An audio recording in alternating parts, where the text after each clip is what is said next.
তাহলে দেখো খুবই গুরুত্বপূর্ণ প্রশ্ন কিন্তু এটা একটা।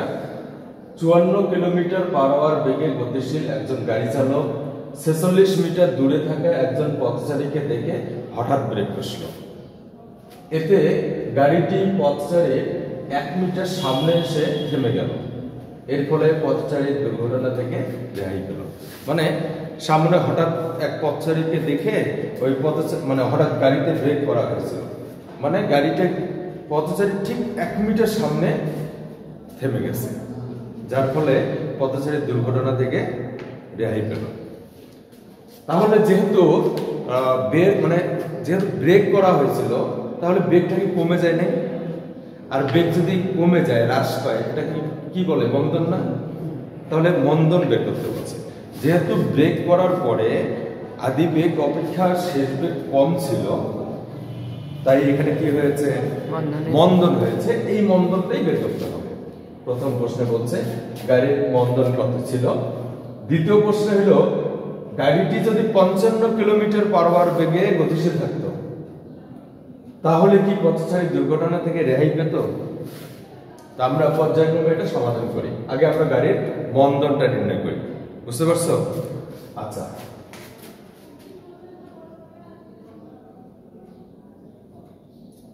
দেখো এখানে আদিবেগ কত? 54 কিলোমিটার পার আওয়ার বেগে গতিশীল। তাহলে আদিবেগ কত? 54 কিলোমিটার পার আওয়ার। তাহলে এখানে আদিবেগ ইউ সমান, আমরা পরীক্ষার খাতায় যখন লিখব তখন কিন্তু ভাষা সহ লিখব।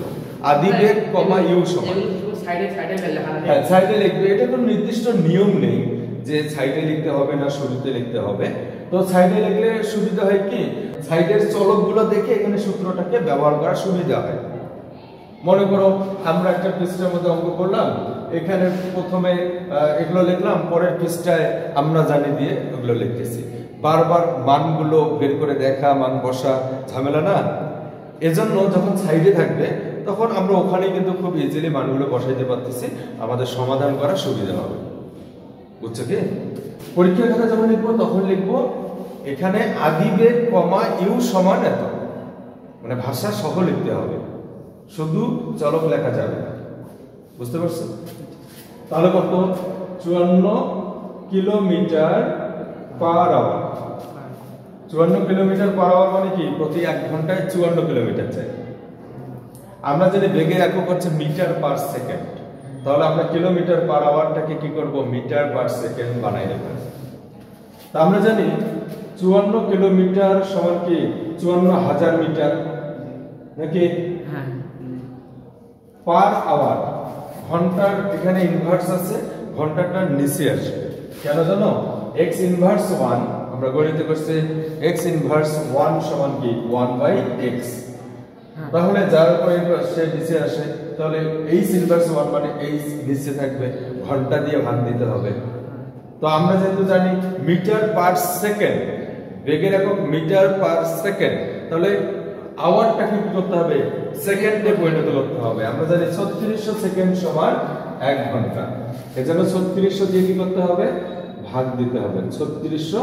তাহলে কি হয়ে গেল? কিলোমিটার মিটার হয়ে গেছে, আর কি মানে ঘন্টাটা কি হয়ে গেছে? সেকেন্ড হয়ে গেছে। তাই আমরা বলতে পারি এখন মিটার পার সেকেন্ড। বুঝছো কিনা বলো? হ্যাঁ, ক্যালকুলেটর নাও। তাহলে এখানে কত? 54,000, তাই না? 54,000 ভাগ হচ্ছে কত? 3600 সমান হচ্ছে 15। তাহলে 15 মিটার পার সেকেন্ড। শেষ বেগ কত বলো তো?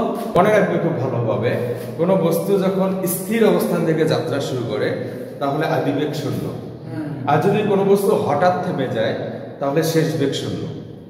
মনে রাখবে কি, কোনো বস্তু যদি হঠাৎ থেমে যায় তাহলে শেষ বেগ 0, আর স্থির অবস্থান থেকে যদি যাত্রা শুরু করে তাহলে আদিবেগ 0। মনে থাকবে? যেহেতু গাড়িটা হঠাৎ ব্রেক করা হয়েছে তাহলে শেষ বেগ কত? 0। বুঝতে পারছো কি? শেষ বেগ 0 মিটার পার সেকেন্ড। এরপর দেখো তো এখানে অতিক্রান্ত দূরত্ব কত? দূরত্ব হচ্ছে 46 মিটার। কি গেছে? 46 মিটার গেছে বলো? 46 মিটার কিন্তু যায় না। পথচারী 46 মিটার দূরে ছিল, পথচারী ঠিক 1 মিটার সামনে এসে গাড়িটা কিন্তু থেমে গেছে। তাহলে অতিক্রান্ত দূরত্ব কত? 46 বিয়োগ 1 সমান কত? 45 মিটার। বুঝতে পারছো? মানে পথচারী ছিল 46 মিটার দূরে, আর গাড়িটা তো 46 মিটার যায় নাই, পথচারীর 1 মিটার সামনে থেমে গেছে। 46 মিটার গেলে তো ওই পথচারীর উপরে গাড়িটা থাকতো, তাতে গাড়ির অনেক ক্ষয়ক্ষতি হইতো না।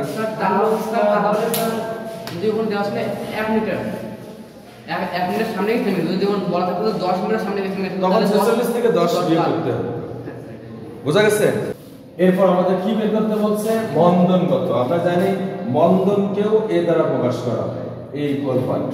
ত্বরণকে এ দ্বারা প্রকাশ করা হয়, মন্দনকেও এ দ্বারা প্রকাশ করা হয়। বোঝা গেছে? যদি এ এর মান ধনাত্মক হয় তাহলে ত্বরণ, আর এ এর মান যদি ঋণাত্মক হয় তাহলে মন্দন। আমরা ক্যালকুলেশন করে দেখব, যদি এ এর মান পজিটিভ হয়, ধনাত্মক বের হয়, তাহলে কিন্তু ত্বরণ। যদি এ এর মান নেগেটিভ হয় তাহলে মন্দন। বুঝছো কি? যদি মাইনাস আসে মানে প্লাস আসে, প্লাস আসলে তো আমাদের প্লাস আসলে নিশ্চিত আমরা ভুল করছি কোথাও, কারণ মন্দন বের করতে বলছে এ এর মান অবশ্যই মাইনাস আসতে হবে, মানে এই যে কথা তার সামনে মাইনাস হয়, থাকতেই হবে। মন্দনের কথা বললে মাইনাস থাকবে। বোঝা গেছে? তাহলে এখন এই যে u v a s related আমরা একটা সূত্র জানি, আমরা জানি v square equal u square plus 2as, তাই না? তাহলে আমরা এখন কি করব? ইউ স্কয়ার প্লাস 2as সমান কি ভি স্কয়ার। তাহলে দেখো 2as সমান v square plus u square, এদিকে এসে কি হবে? Minus u square. এখন যেহেতু আমরা a কে ঠিক রাখি, v square minus u square ভাগ কত? 2s। তাহলে ভি তো 0, স্কয়ার দেওয়ার দরকার আছে না, মাইনাস ইউ কত? 54। ইউ 54 কে তো আমরা kilometre per metre per second বানাইছি, 15 স্কয়ার নাকি বাই 2s কত? 45। তাহলে দেখো 15 স্কয়ার কত হয়? 15 স্কয়ার সমান কত? 225। তাহলে 225, তাহলে কত হয়? উপরে মাইনাস 225 ভাগ কত? 90। মাইনাস স্যার মাইনাসের কত স্কয়ার করলে প্লাস হবে? মাইনাসের উপর তো স্কয়ার হয়নি, যদি মাইনাসের উপর স্কয়ার হতো তখন এমন হইতো। এখন মাইনাসটা বাইরে আছে, বোঝা গেছে? যদি মাইনাসের উপর স্কয়ার হতো তাহলে মাইনাস সব ব্র্যাকেট ক্লোজ করে স্কয়ার হতো। বুঝতে পারছো? তাহলে কত? 225 ভাগ হচ্ছে 90। তাহলে 2 পয়েন্ট, দেখো minus 2.5 metre per second square. এটা হলো মন্দন। এই যে দেখো কেন মন্দন? এর মান কি আসছে? মাইনাস আসছে। আমরা অনেক সময় লিখি শেষে অ্যানসার লিখি, মন্দন বের করতে বলছে, আমরা কি লিখি? অতএব, ফাইনালি অ্যানসার লিখি অতএব গাড়িটির মন্দন minus 2.5 metre per second square. এভাবে লিখি না? মনে রাখবে, অতএব মন্দন মাইনাস লিখলে ভুল হবে। অতএব মন্দন লিখবো 2.5 মিটার পার সেকেন্ড স্কয়ার। মন্দনটা মাইনাস, বিষয়টা খুবই গুরুত্বপূর্ণ। এই যে মনে করো সারা ঘর পরিষ্কার করে আবর্জনা দরজায় রাখলে যেমন হবে, ঠিক তেমন কিন্তু হবে এরকম। পুরো অঙ্কটা খুব ভালোভাবে করলে এই কথাটার জন্য কি অঙ্কটা শেষ। এখন আমরা যখন লিখবো অতএব মন্দন minus 2.5 metre per second square, তখন ভুল হবে, কারণ মন্দন কথাটার অর্থই হলো মাইনাস। তাই মন্দন লিখে কখনোই মাইনাস লেখা যাবে না, এটা ভুল হবে, মনে থাকবে? তাহলে এবার আমরা সিচুয়েশন ঘ দেখব। গাড়িটি যখন 54 কিলোমিটার পার আওয়ার বেগে গতিশীল ছিল তখন কিন্তু দুর্ঘটনা থেকে পথচারী রেহাই পাইছিল, তাই না? এবার গাড়িটি যদি 55 কিলোমিটার পার আওয়ার বেগে গতিশীল থাকে, মানে যদি থাকতো, তাহলে পথচারী দুর্ঘটনা থেকে রেহাই পেত কিনা, এটা আমরা কিভাবে করব? তাহলে আমাদের কি বের করতে হবে বলো তো?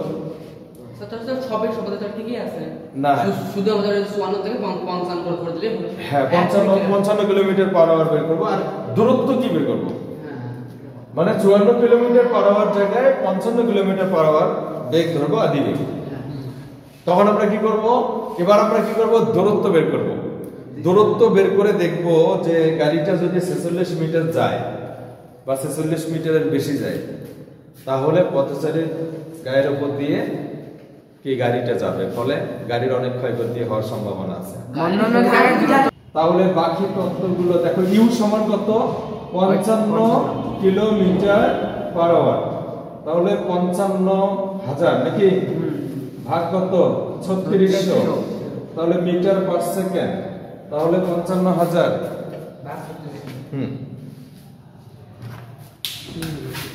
55,000 ভাগ কত 3600 আর ব্যাটারি পাইছে 15.28 এখানে কত 15.28 মিটার পার সেকেন্ড শেষ বেগ তো 0 তাই না আমরা এবার দূরত্ব বের করব তাহলে a লাগবে a সমান কত ওই যে -2.5 মিটার পার সেকেন্ড স্কয়ার এটা কোথা থেকে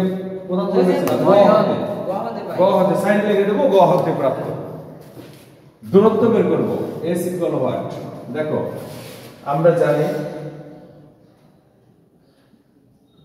আমরা জানি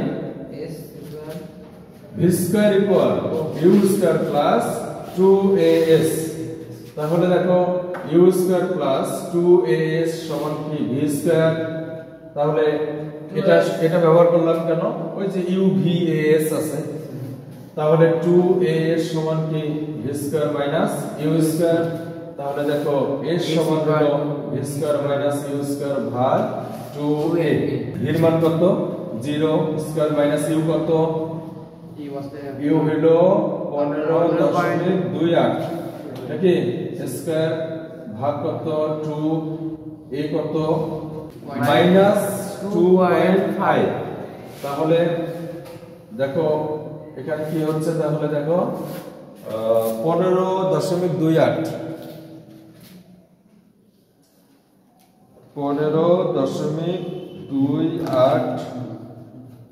স্কয়ার সমান 233.4 আচ্ছা ভাগ আড়াই দুগুণ 5 হয় নাকি 5 তাহলে 46.69 দেখো এখানে মাইনাস থাকবে এখানেও মাইনাস থাকবে এখানে -5 না -5 হয় কিনা তাহলে উপরের মাইনাস নিচের মাইনাস কাটা তাহলে ভাগ করে পাচ্ছি 46.69 46.69 মিটার আমরা কি চেষ্টা করলেও ওই পথচারীকে কোনোভাবে বাঁচাইতে পারবো না কেন পাবো না কারণ পথচারী ছিল 46 মিটার দূরে গাড়িটা ওর উপর দিয়ে একটু পার হয়ে যাবে আরো 1 মিটার না কিছু দূর যাবে মানে তাতে কি গাড়িটি যদি 55 কিলোমিটার পার আওয়ার বেগে গতিশীল থাকতো তাহলে পথচারী দুর্ঘটনা থেকে রেহাই পেত না যেহেতু আমরা গাণিতিক ভাবে লিখব যেহেতু 46.69 metre is greater than 46 metre তাই পথচারী দুর্ঘটনা থেকে রেহাই পাবে না।